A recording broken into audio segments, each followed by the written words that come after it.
Hello friends, welcome to Vikas education world. आज हम लोग क्लास 10th का third chapter pair of linear equations in two variables, दो चरों वाली रैखिक समीकरणों के युग्म का अध्ययन करेंगे।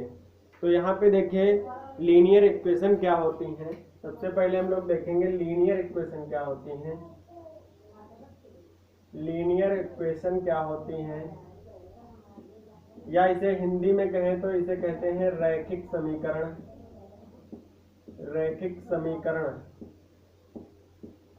लीनियर इक्वेशन को हिंदी में कहा जाता है रैखिक समीकरण। तो रैखिक समीकरण किसे कहते हैं? एक ऐसा समीकरण जिसे ax² plus bx plus c = 0 के फॉर्म में डिनोट किया जा सके, उसे हम लोग रैखिक समीकरण या लीनियर इक्वेशन कहते हैं। Linear equation ax plus by plus c = 0 के फॉर्म में डिनोट किया जा सके तो उसे हम लीनियर इक्वेशन कहते हैं। और ये लीनियर इक्वेशन टू वेरिएबल की है। इसमें वेरिएबल कौन कौन से हैं? a b c क्या है? ये क्या है? रियल नंबर है। ये क्या है? रियल नंबर है। और एक्स वाई क्या है? X y any two variable है। एक्स वाई क्या है? एनी टू वेरिएबल है। और जबकि ए बी सी क्या है? ये रियल नंबर है, आपकी वास्तविक संख्याएं हैं। और यहाँ a, b is not equal to 0। c तो 0 हो सकता है, लेकिन a और b कभी भी आपके 0 नहीं होंगे। तो ये इक्वेशन जो है ये आपकी कही जाएगी लीनियर इक्वेशन या रैखिक समीकरण, दो चरों वाली लीनियर इक्वेशन, या इसे हम कह सकते हैं this equation is called a linear equation. Next आता है कि लीनियर इक्वेशन के पेयर युग्म क्या होते हैं। युग्म जैसे अगर हम ये इक्वेशन है, एक और इसी टाइप की इसी फॉर्म की दो इक्वेशन हो, इसी फॉर्म की दो इक्वेशन अगर हो तो उन दोनों को हम क्या कहेंगे? पेयर कहेंगे। पेयर देखिए, जैसे अगर हम मान लें a1x plus b1y plus c1 = 0, equation number 1 है। एक सेकेंड इक्वेशन है a2x plus b2y plus c2 = 0, ये आपकी सेकेंड इक्वेशन है। तो हम इन दोनों को क्या कहेंगे? Pair of linear equation. इन दोनों को हम मिलाकर क्या कहेंगे? ये लीनियर इक्वेशन का पेयर है, या कहेंगे जोड़ा है। लीनियर इक्वेशन का एक जोड़ा है। नेक्स्ट देखते हैं, ये दोनों रेखाएं जो हैं, ये दोनों इक्वेशन जो हैं, ये दो रेखाओं को या दो लाइंस को डिफाइन कर रहे हैं। फर्स्ट लाइन ये हो गई आपकी, सेकंड लाइन ये हो गई। नेक्स्ट जब हम इनको हल करेंगे, सॉल्व करेंगे, तो ये जो वैल्यू हमें देंगी एक्स और वाई की जो दो वैल्यू देंगी हमें, उनसे हम लोग क्या वो वैल्यू, वो पॉइंट जो होगा, वो पॉइंट इन रेखाओं पर कहीं ना कहीं होगा। या जैसे अगर हम मान लें यहाँ पे ये दोनों रेखाएं, इनके जो ये कोफिशिएंट हैं एक्स और वाई के, और ये कांस्टेंट जो टर्म होता है, इनकी अगर हम तुलना करें, जैसे a1 है, इसका a1/a2 बराबर b1/b2। अगर ये दोनों बराबर नहीं होते, अगर हम इनको कंपेयर करें, a1 बराबर नॉट b2 आता है, तो हम यहाँ से जान जाते हैं कि ये जो दोनों लाइनें हैं ये आपस में क्या करेंगी? इंटरसेक्ट करेंगी या प्रतिच्छेदित करेंगी। इंटरसेक्ट करेंगी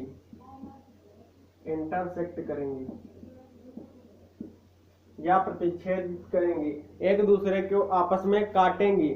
इस प्रकार से कुछ एक दूसरे को लाइंस काटेंगी। अगर क्या आता है a1/a2 बराबर नॉट b1/b2, अगर a1/a2 और b1/b2 बराबर नहीं आते हैं तो हम जान जाएंगे कि ये लाइनें आपस में क्या होंगी? इंटरसेक्ट करेंगी। इनका एक कॉमन पॉइंट होगा जिस पर ये दोनों रेखाएं आपस में मिलेंगी हमें। तो ये पॉइंट जो होगा इसी को हम कहेंगे x, y। इसी पॉइंट को क्या कहेंगे? X comma y. नेक्स्ट इसका आती है कंडीशन इसकी, ये फर्स्ट आपकी कंडीशन है। सेकंड कंडीशन आती है A1/A2 बराबर B1/B2 बराबर C1/C2। अगर ये तीनों बराबर हैं आपस में, अगर ये तीनों कंपेयर करने पर हमें बराबर मिलते हैं तो ये जो रेखाएं होंगी ये आपस में, अगर ये तीनों जो रेशियो है ये अगर इक्वल होंगे तो इनको हम लोग कहेंगे कोइंसिडेंट लाइंस। कोइंसिडेंट लाइंस और इनके जो हल होंगे वो इन्फिनिटी हल होंगे, इनफाइनाइट सोल्यूशन होंगे इसके। इनफाइनाइट सोल्यूशन का मतलब होता है अनेक हल होंगे इसके, अनेक हल होंगे। अनेक हल होने का मतलब है कि ये जो दोनों रेखाएं होंगी ये आपस में एक दूसरे के ऊपर ओवरलैप करेंगी। ये दोनों रेखाएं आपस में एक दूसरे के ऊपर ओवरलैप करेंगी, इसलिए इनके अनेक हल होंगे, हमें प्राप्त होंगे अगर ये कंडीशन फॉलो होती है सेकंड नंबर की। अगर हम देखें कि थर्ड नंबर में जो कंडीशन है A1/A2 बराबर B1/B2 बराबर नॉट C1/C2। अगर थर्ड कंडीशन आपकी रेशियोज में कंपेयर करने पर प्राप्त होती है तो यहाँ से देखिए A1/A2 और B1/B2 तो बराबर आ रहे हैं, लेकिन C1 और C2 अगर ना बराबर आए तो ये जो दोनों लाइनें होंगी ये पैरेलल लाइनें होंगी। ये कैसी लाइनें होंगी? आपकी पैरेलल लाइन होंगी। पैरेलल लाइन का मतलब समांतर रेखाएं दोनों होंगी। ये जो दोनों इक्वेशन होंगे वो समांतर रेखाओं को निरूपित करेंगे, समांतर रेखाएं होंगी। और जब रेखाएं समांतर होंगी, एक दूसरे को कभी काटेंगी ही नहीं, प्रतिच्छेदित इंटरसेक्ट ही नहीं करेंगी, तो इनका हल ही नहीं निकलेगा। तो हम यहाँ कह सकते हैं कि कोई हल नहीं होगा, इनका कोई हल नहीं होगा। ये कभी भी हल नहीं होंगे क्योंकि ये कभी इंटरसेक्ट नहीं करेंगी, आपस में कभी ज्वाइंट ही नहीं होंगी, तो इनका कोई भी सलूशन नहीं होगा। और यहाँ देखिए, अब नेक्स्ट शुरू से हम देख लेते हैं शुरुआत से कि रैखिक समीकरण क्या होता है। एक ऐसा इक्वेशन जो इस फॉर्म का हो, ax + by + c = 0, और जहाँ a b c क्या हो, रियल नंबर हो या वास्तविक संख्याएं हो, और x y क्या है, x y दो वेरिएबल हैं, और a, b दोनों 0 ना हो, तो इस इक्वेशन को हम लीनियर इक्वेशन कहते हैं। नेक्स्ट है इसका पेयर। इनके पेयर क्या होते हैं? अगर इस फॉर्म की कोई दो इक्वेशन है, जैसे a1x + b1y + c = 0, a2x + b2y + c = 0, अगर दो कोई इक्वेशन है तो उन दोनों के युग्म को या पेयर को हम कहेंगे pair of linear equations, pair of linear equations. Next है, अगर ये दोनों पेयर इस प्रकार से हैं कुछ कि इनके जो ये हैं कोफिशिएंट x y और कांस्टेंट टर्म, इनकी अगर हम रेशियो इनका निकालें तो कुछ इस तीन कंडीशन अगर तीनों में से कोई फॉलो करते हैं तो इसके निम्नलिखित हल होते हैं। जैसे A1/A2 है, B1/B2 है, अगर ये दोनों आपस में बराबर नहीं होते हैं तो ये दोनों लाइनें जो होंगी, ये दोनों पेयर जो, ये जो इक्वेशन हैं, ये आपस में इंटरसेक्ट करती हैं या आपस में काटती हैं, तो इसका जो कॉमन पॉइंट होगा एक, वो क्या कहलाएगा, एक्स वाई, और वही इसका सोल्यूशन होगा।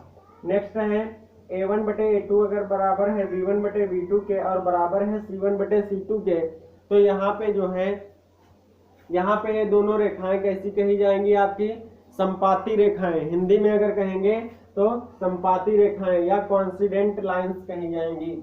और यहाँ पे इसका सोल्यूशन जो होगा वो इनफाइनाइट सोल्यूशन होगा या अनेक हल होंगे, हिंदी में कह सकते हैं। ये लाइनें दोनों कुछ इस प्रकार से ओवरलैप करेंगी एक दूसरे के ऊपर। नेक्स्ट कंडीशन है, अगर A1/A2 बराबर B1/B2 है, लेकिन इसके बराबर में C1/C2 नहीं है, C1/C2 अगर बराबर नहीं है तो हम कह सकते हैं कि ये दोनों लाइनें कैसी होंगी? आपस में पैरेलल होंगी। आपस में ये दोनों लाइनें कैसी होंगी? पैरेलल होंगी और इनका कोई भी हल नहीं होगा, क्योंकि ये दोनों लाइनें कभी भी आपस में इंटरसेक्ट नहीं होंगी या प्रतिच्छेदित नहीं करेंगी। तो ये दोनों लाइनें कैसी हो जाएंगी, पैरेलल हो जाएंगी, तो इनका कोई भी हल नहीं होगा। नेक्स्ट देखते हैं, अब हम लोग देखेंगे एक्सरसाइज 3.1 के क्वेश्चंस। चलिए देखिए, एक्सरसाइज 3.1 का फर्स्ट क्वेश्चन लिखा है। आज हम क्वेश्चन यहाँ पे नोट नहीं कर रहे हैं क्योंकि क्वेश्चन बहुत बड़े हैं। अगर आप लोग चाहें तो एनसीईआरटी की किताब से देख सकते हैं, और नहीं तो अगर हमें व्हाट्सएप कर दें तो हम आपको पीडीएफ अप्रूव करा देंगे। चलिए देखते हैं, लिखा है Aftab tales his daughter. Aftab अपनी पुत्री से कहता है 7 years ago, 7 साल पहले, I was 7 times as old as you, मैं तुमसे 7 गुनी आयु का था।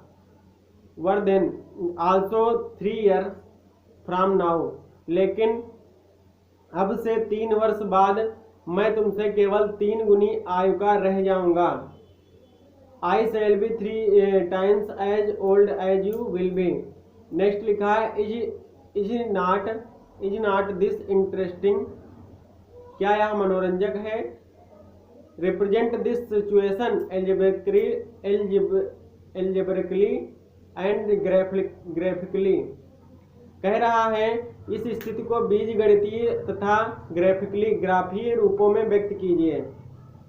लिखा है आफ्ताब जो है वो अपनी पुत्री से कहता है कि हम 7 साल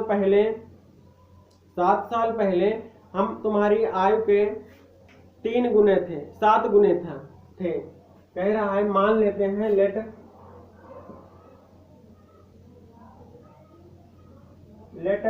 Aftab age, let present time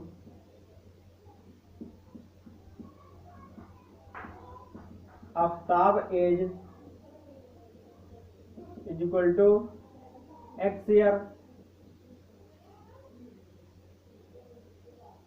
and his daughter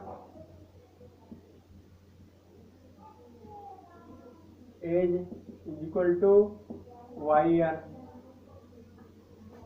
हम मान लेते हैं कि आफ्ताब की वर्तमान में आयु क्या है, प्रेजेंट टाइम x वर्ष, और उसकी पुत्री की आयु है वर्तमान में y वर्ष। तो then 7 years ago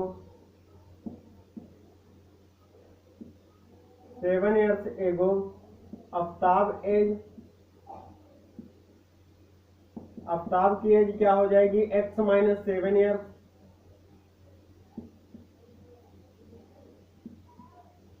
and daughter age क्या हो जाएगी, y माइनस 7 years। 7 साल पहले अगर प्रेजेंट टाइम में x वर्ष और y वर्ष हैं तो 7 साल पहले, तो उसमें से 7 और दोनों की कम हो जाएगी, मतलब x माइनस 7 ईयर्स आफ्ताब की रह जाएगी और उसकी पुत्री की कितनी रह जाएगी, y माइनस 7 ईयर्स। तो यहाँ से अगर हम अब देखें अकॉर्डिंग टू क्वेश्चन क्या कह रहा है, क्वेश्चन कह रहा है according to question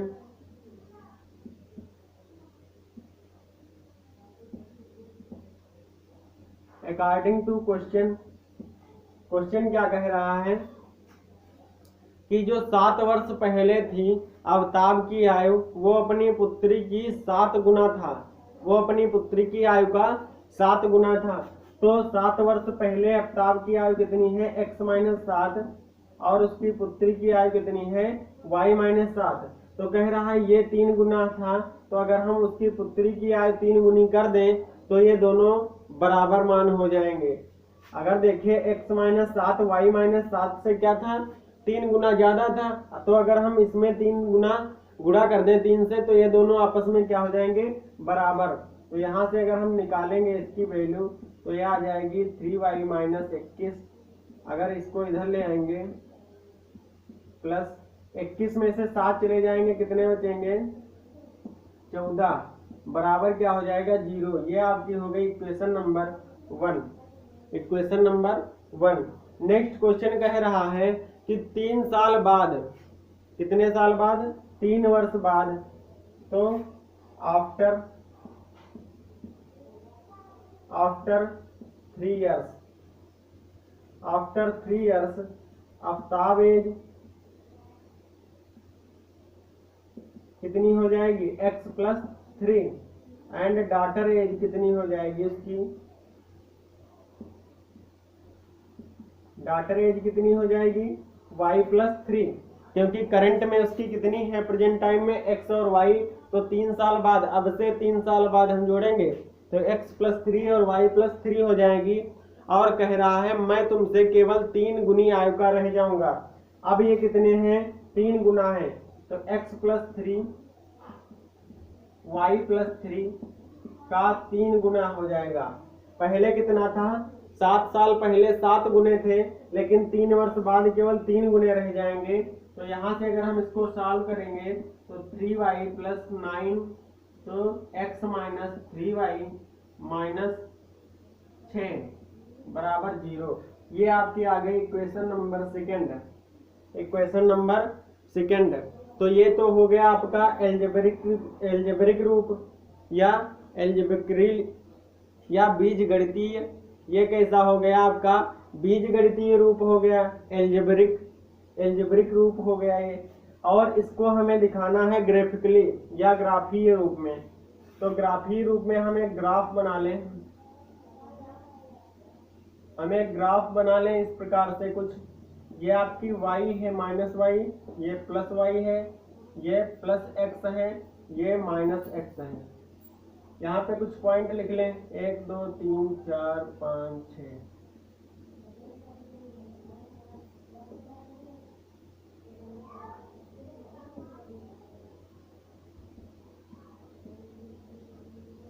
देखिए अगर हम यहाँ से एक सारणी बना लेते हैं, सारणी में हम मान रखेंगे एक इक्वेशन के। यहाँ पे हम लिख लेंगे x, यहाँ पे लिख लेंगे y, और एक सारणी बना लेंगे इस प्रकार से। हम यहाँ 2 2 3 3 मान निकाल लेंगे इनके करस्पॉन्डिंग वाली वैल्यू, और फिर वहाँ पे पुट कर देंगे, पॉइंट निकाल लेंगे, फिर एक लाइन बना देंगे, और एक इसकी लाइन बन जाएगी इक्वेशन नंबर फर्स्ट की, एक इक्वेशन सेकेंड की। तो देखिए पहले फर्स्ट इक्वेशन में अगर हम देखें तो यहाँ पे अगर हम y बराबर 0 कर देंगे, तो x बराबर आ जाएगा आपका -14। अगर हम यहाँ y बराबर 1 कर दें, या y बराबर हम अगर 2 कर दें या 3 कर दें, 2 कर दें अगर y बराबर, तो देखिए x बराबर कितना आ जाएगा, y बराबर अगर 2 करेंगे तो यहाँ पे हो जाएगा 3 दूनी 6, और 6 से घट जाएगा तो ये बचेंगे -8। फिर नेक्स्ट देखिए अगर हम यहाँ से y बराबर रख दें आपका, y बराबर अगर हम 5 रख दें, रख देंगे तो यहाँ हो जाएगा 5 3 15, और x बराबर क्या आ जाएगा 1। अब देखिए इस जो वैल्यू ये आई है x y की, इनको हम यहाँ पे डिनोट करेंगे। अगर एक कॉलम बराबर हम 2 मान लें, एक कॉलम बराबर 2, जैसे 2 यहाँ 4 6 8 10 12, और इसके आगे एक और पॉइंट बना लेते हैं, ये हो जाएगा आपका 14। ये है x एक्सिस। ऐसे ऊपर बना लें 2 4 6 8 10 12 14।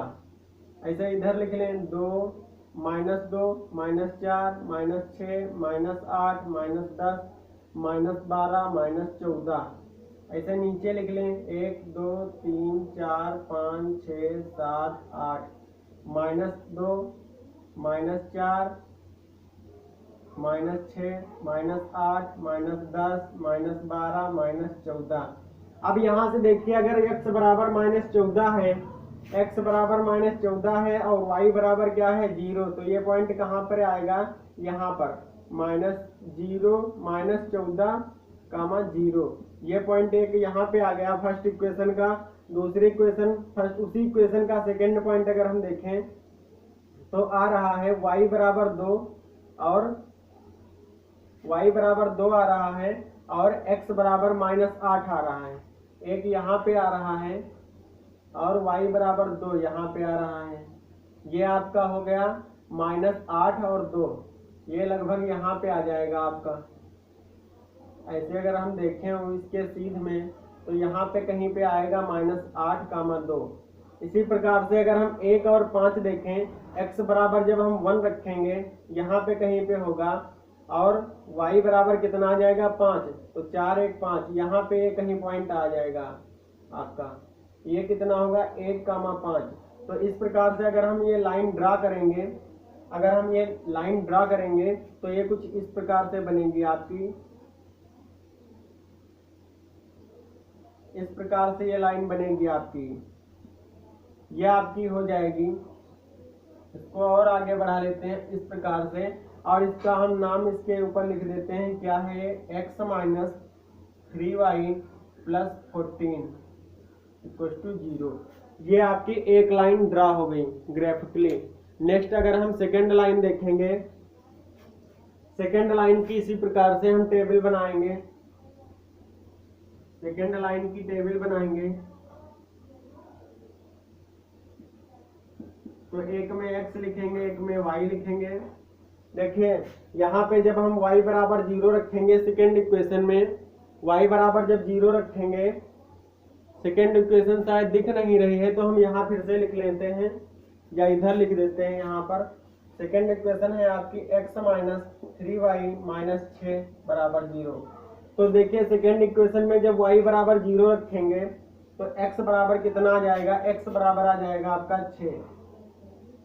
इसी प्रकार से जब हम x बराबर इसमें 0 रख देंगे, x बराबर 0 रख देंगे तो y बराबर क्या आ जाएगा, y बराबर आ जाएगा 2। तो इन्हीं दोनों पॉइंट से भी देखिए लाइन निकल सकती है। कैसे हम लोग ड्रा करेंगे, देखिए जब x बराबर 0 रखेंगे तो y बराबर कितना है, 2। तो x बराबर 0 कहाँ पर है, यहाँ पर। तो y बराबर 2 कहाँ पर है, यहाँ पर। तो ये एक पॉइंट बन गया आपका x बराबर 0, 2। एक ये पॉइंट आपका बना है 0, 2। अब देखिए जब y बराबर 0 है तो x बराबर है 6।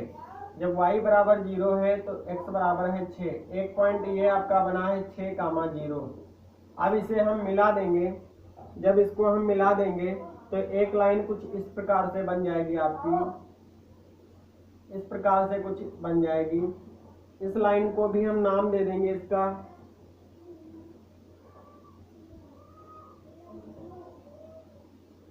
इस लाइन का नाम क्या है, x - 3y - 6 = 0। ये आपकी सेकेंड लाइन होगी। इस प्रकार से हम ग्राफिकली इसको डिफाइन कर सकते हैं, यही हमें दिखाना था।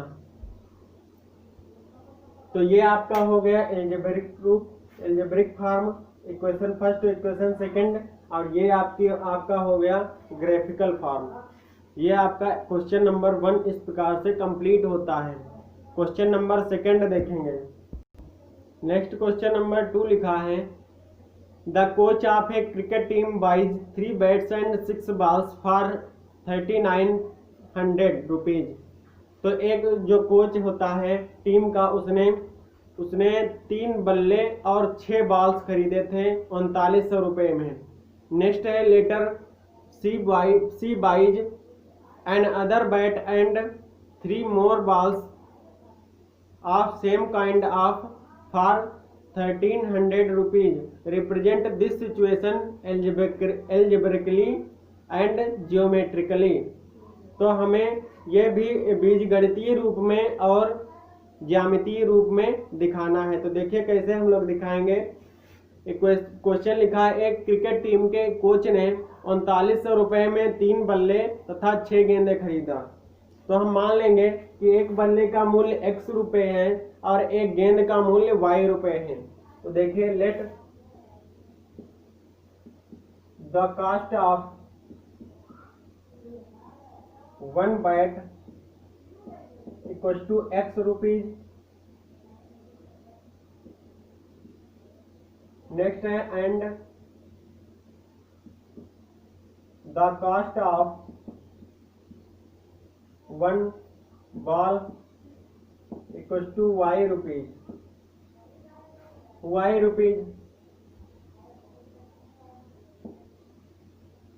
अगर एक बल्ले का मूल्य x रुपए है और एक बॉल का मूल्य y रुपए है, तो देखिए यहाँ पे इसने टीम के कोच ने कितने 3 बल्ले खरीदे हैं और 6 गेंदें खरीदी हैं इसने। तो अगर एक बल्ले का मूल्य x रुपीज है तो 3 बल्ले का मूल्य कितना हो जाएगा।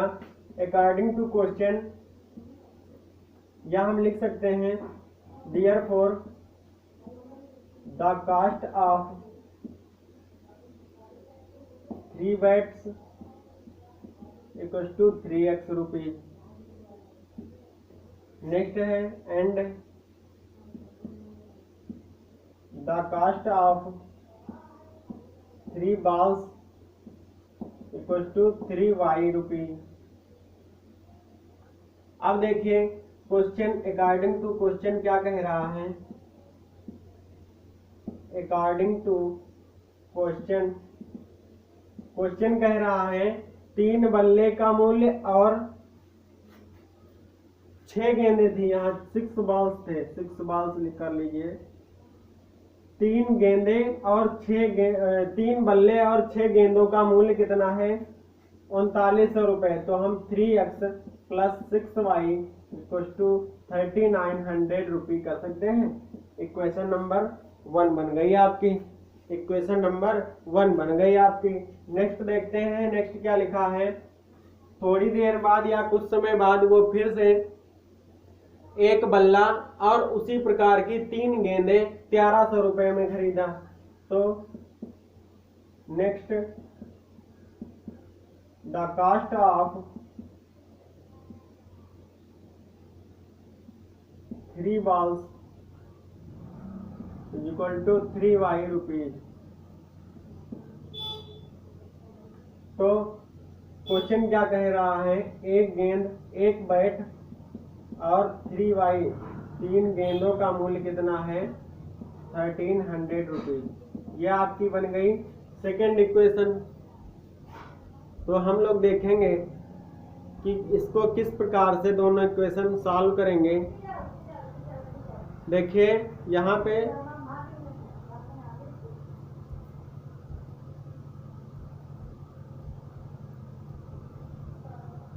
यहाँ से अगर हम इक्वेशन फर्स्ट से अगर हम x की वैल्यू निकालेंगे तो ये आ जाएगी x बराबर, यहाँ से अगर हम x की वैल्यू निकालेंगे तो ये आ जाएगी x बराबर 3900 माइनस 6y अपॉन 3। और अगर यहाँ से हम x की वैल्यू निकालेंगे तो ये आ जाएगी 1300 माइनस 3y। ये है आपकी सेकेंड इक्वेशन। अब देखिए हम दोनों के लिए अलग अलग टेबल बना लेंगे और फिर जो हम उनके मान पुट करेंगे उनके करस्पॉन्डिंग वैल्यू दूसरे वेरिएबल की निकाल लेंगे। तो देखिए फर्स्ट वाले की हम टेबल बनाते हैं।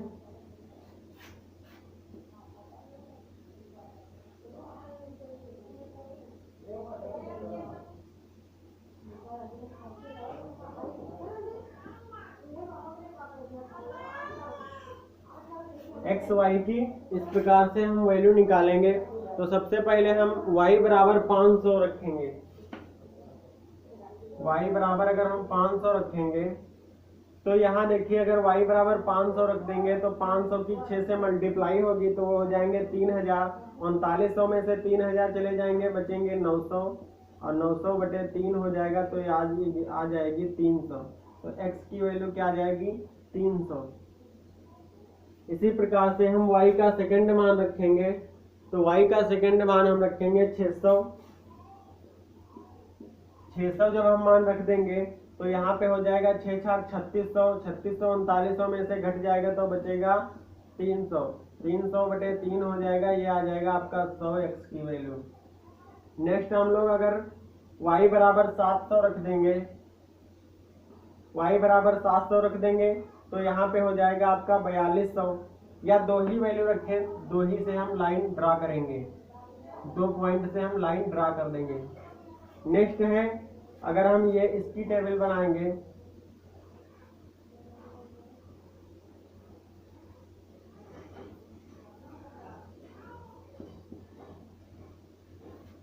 x और y की यहाँ से, तो यहाँ पे अगर हम y बराबर 500 रख दें यहाँ पे अगर हम y बराबर 500 रख देंगे तो यहाँ पे हो जाएगा 1300 माइनस 1500 बराबर कितना आएगा -200।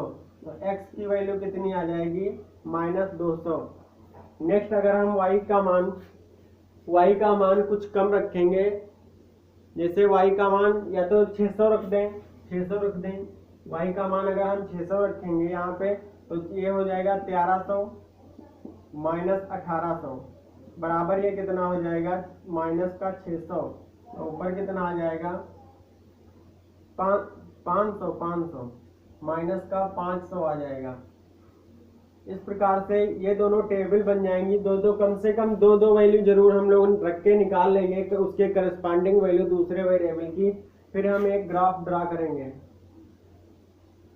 इस प्रकार से हम ग्राफ बना लेंगे। ग्राफ में हम पॉइंट रख लेंगे, जैसे यहाँ पे हम पॉइंट बना लेंगे।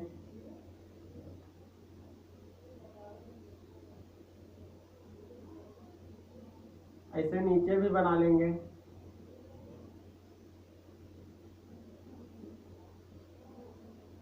बाईं तरफ भी बना लेंगे। अगर हम इनको पॉइंट को एक कॉलम बराबर 100 माने, 100 रुपये, 100 200 ये हो जाएगा, ये आपका 300 हो जाएगा, ये आपका 400 हो जाएगा, ये आपका 500 हो जाएगा। और एक और कॉलम बना ले ताकि 600 भी आ जाए। इधर भी इसी प्रकार से 100 200 300 400 500 600। इधर भी इसी प्रकार से 100 200 300 400 500 600। इधर भी इसी प्रकार से 100 200 300 400 500 600। इसमें सब में माइनस लग जाएगा क्योंकि ये माइनस वाई एक्सिस है और ये माइनस एक्स एक्सिस है, ये माइनस वाई एक्सिस है। इसमें सब में माइनस लग जाएगा। अब देखें, हम कोई भी दो वैल्यू इसमें पुट करेंगे। जैसे x बराबर हम 300 रखेंगे तो x बराबर 300 यहाँ पर है और y बराबर 500 कहाँ पर है। तो x बराबर 300 और y बराबर 500 लगभग इस सीध में आएगा। तो यहाँ पे एक पॉइंट बनेगा आपका, इसका नाम होगा 300 कामा 500। इसका नाम क्या होगा 300 कामा 500। ये आपका इक्वेशन फर्स्ट का एक पॉइंट है 300 कामा 500। अब इसका अगर हम दूसरा पॉइंट निकालेंगे तो दूसरा एक 100 और 600 पर है। x बराबर 100 और y बराबर 600। तो ये एक पॉइंट आ जाएगा आपका यहाँ पर, कहीं पर, यहाँ पर। इसका नाम होगा 100 कामा 600। अब देखिए, एक ये पॉइंट है, एक ये पॉइंट है। तो अगर हम इन दोनों को मिलाएंगे तो कुछ इस प्रकार से बनेगी लाइन। इस प्रकार से हम इसका नाम लिख देंगे। इसके ऊपर क्या है, ये 3x plus 6y, 3x plus 6y बराबर कितना है 3900। ये इस लाइन का ग्राफिकल या जियोमेट्रिकल रूप हो गया। नेक्स्ट लाइन हम देखेंगे सेकंड वाली। अगर y बराबर 500 हम रखेंगे, y बराबर 500 है तो x बराबर -200 है। कहीं यहाँ पर ये पॉइंट बनेगा आपका -200 कामा 500। नेक्स्ट है इसका -500 और 600। अगर x बराबर हम -500 लेंगे और y बराबर कितना आ जाएगा 600। ये पॉइंट कहीं पर यहाँ पर आएगा, यहाँ पर। तो अगर हम इसको मिला देंगे कुछ इस प्रकार से, इस प्रकार से अगर हम मिलाएंगे तो देखिए ये दोनों लाइनें हमें कुछ पैरेलल दिख रही हैं। इस लाइन का भी हम नाम लिख देंगे x प्लस 3y बराबर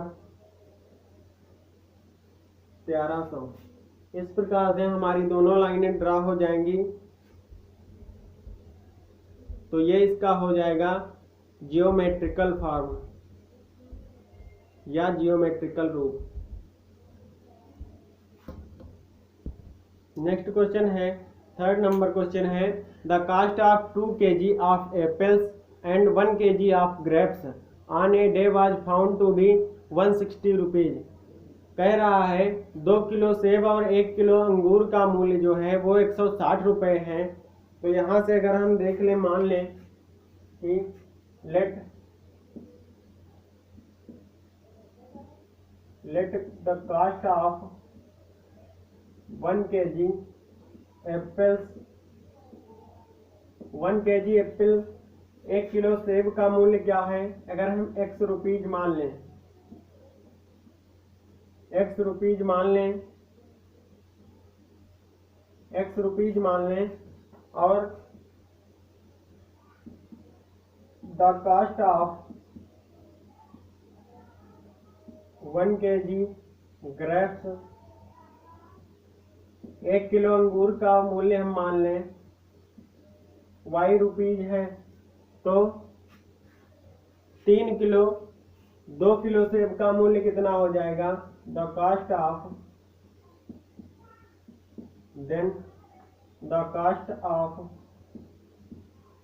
2 kg apples equal to 2x rupees. Next the cost of अंगूर कितने थे, 1 किलो, 1 किलो की तो वैल्यू लिखी है। नेक्स्ट अगर हम अकॉर्डिंग टू क्वेश्चन देखें, अकॉर्डिंग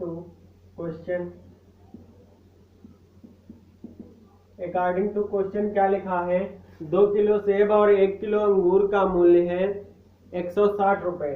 तो 2 किलो सेब का मूल्य कितना है 2x प्लस 1 किलो अंगूर का मूल्य कितना है y रुपीज, और ये बराबर किसके हैं 160 के। तो इक्वेशन नंबर फर्स्ट ये आपकी बन गई।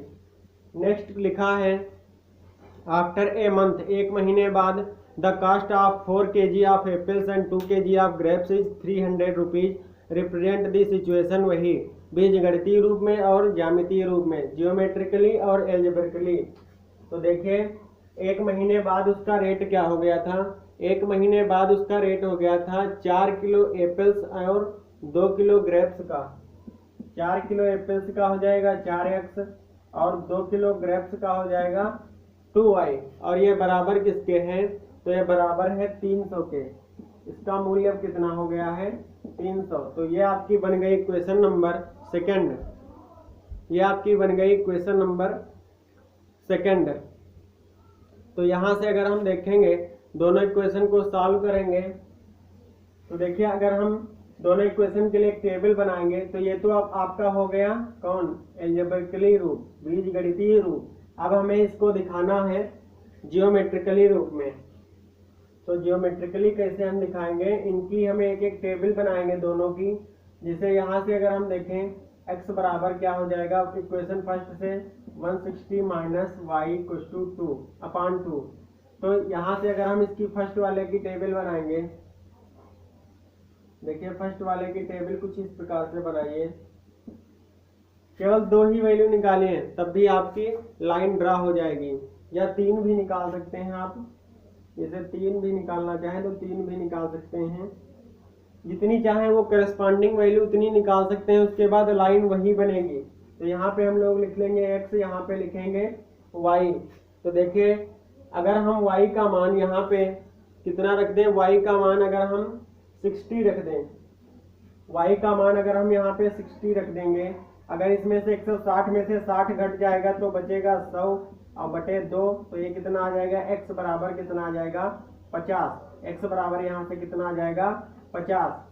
नेक्स्ट अगर हम y की वैल्यू 60 के बाद अगर हम 40 रख दें, अगर हम 40 रख देंगे तो यहाँ पे जब 40 घटेगा तो बचेगा 120/2, तो ये आ जाएगा आपका 60। x बराबर कितना आ जाएगा 60। ये आपकी हो गई सेकेंड वैल्यू। अब अगर आप चाहें तो तीसरी भी करस्पॉन्डिंग वैल्यू निकाल सकते हैं, वैसे 2 से भी लाइन ड्रा हो जाएगी। अगर तीसरी निकालेंगे, तीसरी अगर हम निकालेंगे तो यहाँ पे जैसे हम रख दें, अगर हम रख दें 20 अगर रख देंगे तो ये बचेगा 140 बटे 2, ये कितना हो जाएगा आपका 70। ये आपकी टेबल हो गई फर्स्ट क्वेश्चन की। तो हम लोग अब ग्राफ बनाएंगे, एक ग्राफ बना लेंगे कुछ इस प्रकार से। इस प्रकार से ग्राफ ड्रा कर लेंगे हम लोग। इस पे पॉइंट बना लेंगे 1 2 3 4 5 6 7 8। 1 2 3 4 5 6 7 8। 1 2 3 4 5 6 7 8। 1 2 3 4 5 6 7 8। इस प्रकार से हम इस पे कॉलम बना लेंगे और लिख देंगे एक कॉलम बराबर 10 है, 10 के बराबर है तो 2 20 30 40 50 60 70 80। इसी प्रकार से इधर लिखेंगे -10 -20 -30 -40 -50 -60 -70 -80। इसी प्रकार से इधर लिखेंगे -10 -20 -30 -40 -50 -60 -70 -80। इसी प्रकार से ऊपर लिखेंगे 10 20 30 40 50 60 70 80। इस प्रकार से हमने ग्राफ बनाया। यहाँ पे -x एक्सिस है, यहाँ पे y है, यहाँ पे +x है, यहाँ पे -y है। यहाँ पे अगर हम इन पॉइंट को ड्रा करेंगे, जैसे x बराबर 50 और y बराबर 60 हम लेंगे तो x बराबर 50 x एक्सिस पर कहाँ पर है, यहाँ पर, और y बराबर कितना हो जाएगा 60। तो अगर हम 50 और 60 का कॉर्नर पॉइंट लेंगे तो लगभग ये यहाँ पर आएगा आपका, यहाँ पर कहीं पर आएगा। तो ये हो जाएगा आपका 50, 60। ये कितना पॉइंट हो जाएगा 50, 60। ये पॉइंट हो जाएगा आपका 50, 60। नेक्स्ट अगर हम 60 और 40 लेंगे, x बराबर 60 है तो y बराबर कितना हो जाता है, y बराबर हो जाता है आपका 40। तो ये पॉइंट कहीं पर यहाँ पर आएगा। ये कितना है 60, 40। नेक्स्ट है अगर हम ले x बराबर 70 तो y बराबर कितना हो जाता है 20। अगर हम x बराबर 70 लेते हैं तो ये y बराबर लगभग यहाँ पे कहीं पे आएगा। ये आ जाएगा आपका 70, 20। 70, 20। इस प्रकार से 3 पॉइंट मिले। अगर हम इनको टच करेंगे आपस में तो ये इस प्रकार से लाइन बनेगी।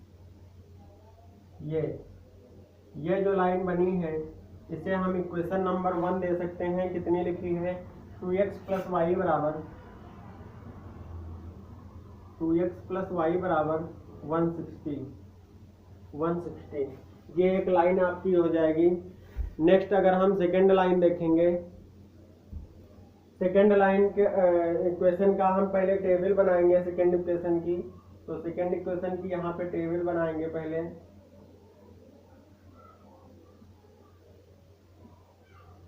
इसमें रखेंगे x, इसमें रखेंगे y। यहाँ पे देखिए सेकेंड इक्वेशन से अगर हम x की वैल्यू निकालेंगे तो x की वैल्यू क्या हो जाएगी, यहाँ से x बराबर 300 - 2y/4। अब यहाँ से देखिए अगर हम यहाँ पे y बराबर रख दें 10, y बराबर अगर हम 10 रख देंगे तो ये हो जाएगा 20। 300 में से 20 चला जाएगा, बचेगा 280।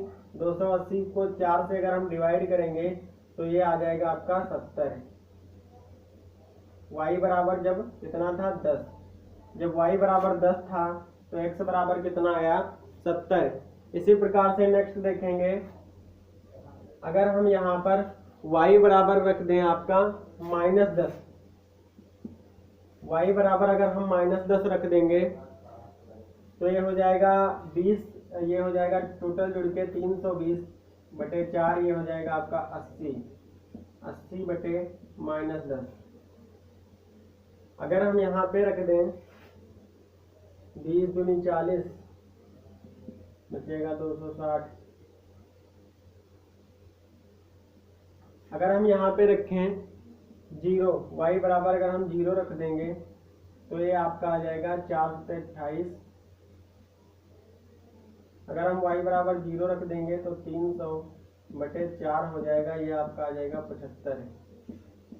75 इसमें 0। अब इन पॉइंट को हम यहाँ पर ड्रा करेंगे। जैसे 70 है x बराबर तो y बराबर तब कितना है 10।